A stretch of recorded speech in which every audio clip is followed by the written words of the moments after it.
নমস্কার, কেমন আছেন সবাই?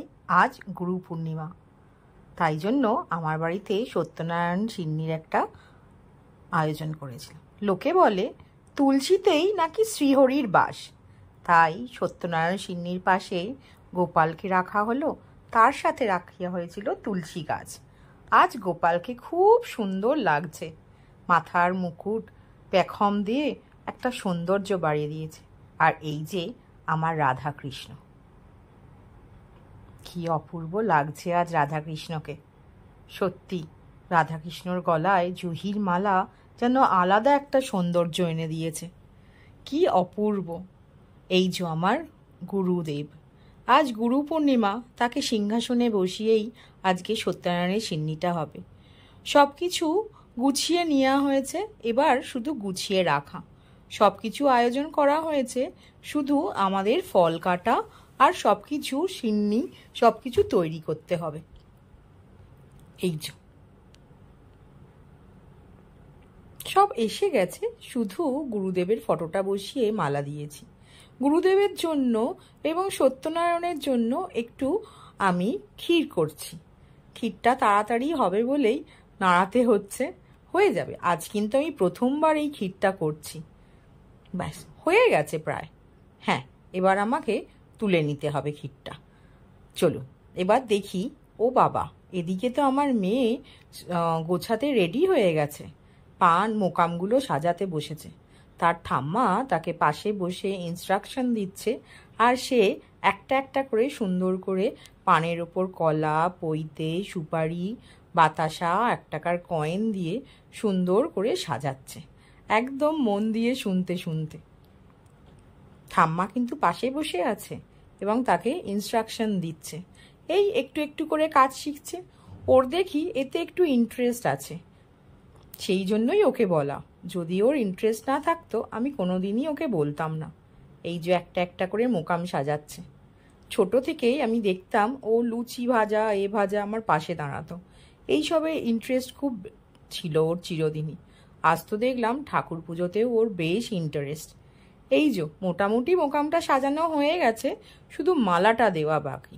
এই যে ঠাম্মা তার পাশে বসে একটা একটা করে মালা দিচ্ছে, আর সে একটা একটা করে গুছিয়ে ফেলছে। এই যে হয়ে গেছে, কমপ্লিট, গোছানো পুরোপুরি কমপ্লিট একদম।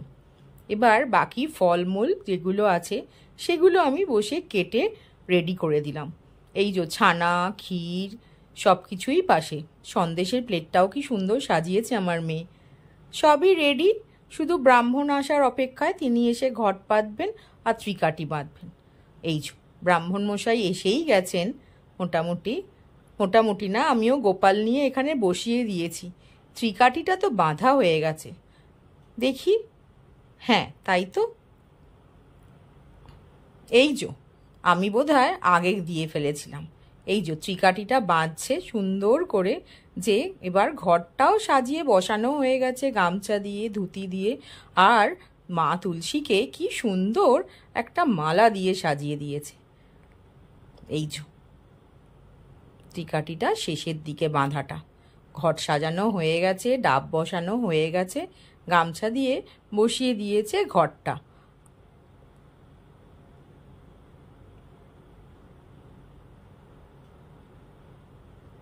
এই ধুতিটাও দেওয়া হয়ে গেছে। এবার পুজোটা কিন্তু শুরুই হয়ে গেছে আমাদের। শুধু তখন না আমার গোপালকে আনা হয়নি, পরে আমি গোপাল এনে বসিয়ে দিয়েছিলাম। এই যে আমি দূর থেকে তুললাম, পাশে আমার দিদি বসে আছে। তেমনভাবে কাউকে আমরা বলিনি, শুধু আমি আমার বাবা মা, যে আমার পরম গুরু, এবং দিদি, সেও আমার একজন গুরু, আমার শাশুড়ি মা, তিনিও আমার একজন গুরু। সবাই মিলেই এই ঘরোয়াভাবে এই পুজোটা করা হচ্ছে। এই যে ধুনোয় ধুনো ভর্তি। ধুনোটাও কিন্তু আমার মেয়েই দিয়েছে, কি সুন্দর পাখা দিয়ে ধুনোয় ধুনো করছে। ও সবগুলোই কিন্তু একটু একটু করে দেখে দেখেই শিখেছে। ওকে এই ছোটোখাটো জিনিসগুলো কিন্তু আমি শেখাইনি। আমার পাশে বসে সন্ধে দিত, ঠাম্মার কোলে বসে সন্ধে দিত ছোট থেকেই। ওর এইগুলো খুব ইন্টারেস্ট। আসলে বাড়িতে সব সময় দেখে তো, তাই বোধহয় ওর মধ্যে ইন্টারেস্ট চলে এসছে। এই যে এবার চওড়া-মেতো তৈরি করছে মনে হচ্ছে। হ্যাঁ, চওড়া-মেতোটাও তৈরি হয়ে গেল। এই যে আমার মেয়ের বন্ধু এসেছে, পাশেই থাকে, একদম ছোট্টবেলার বন্ধু। আমরা সবাই এখানে দাঁড়িয়ে তাই পুজোটা দেখছি।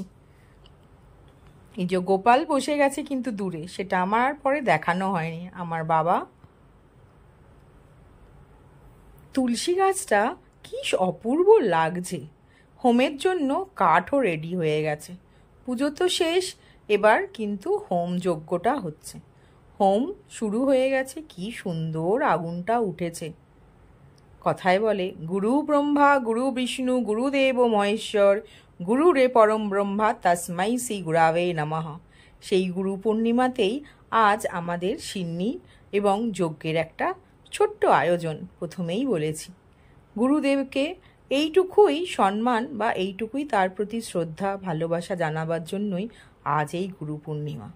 কিন্তু আমাদের প্রধান গুরু কিন্তু আমাদের বাবা মা। এর থেকে বড় গুরু কিন্তু আমাদের জীবনে আর নেই। তাকে শ্রদ্ধা না জানিয়ে যতই আপনারা আপনাদের গুরুদেব ফটো একে দেখান, কেউ কিন্তু সেটা গ্রহণ করবে না। এই গুরুদেব আমার দীক্ষা নেওয়া গুরুদেব, এনার কাছ থেকে আমি দীক্ষা নিয়েছিলাম, তাই এনার প্রতিও ততটাই শ্রদ্ধা আছে যতটা আমার বাবা মার প্রতি। এই যে আরতি শুরু হয়েছে, আরতি হচ্ছে দেখুন। আজকে আর ঠাকুর ঘরে আমরা এটা আয়োজন করিনি, এটা আমি আমার একটা অন্য রুমে এই সিন্নি এবং পুজোর আয়োজন করেছিলাম, কারণ আমার ঠাকুর ঘরটা খুবই ছোট, সেখানে এত কিছু করা যায় না। পুজো শেষ, চলুন আমিও আসি।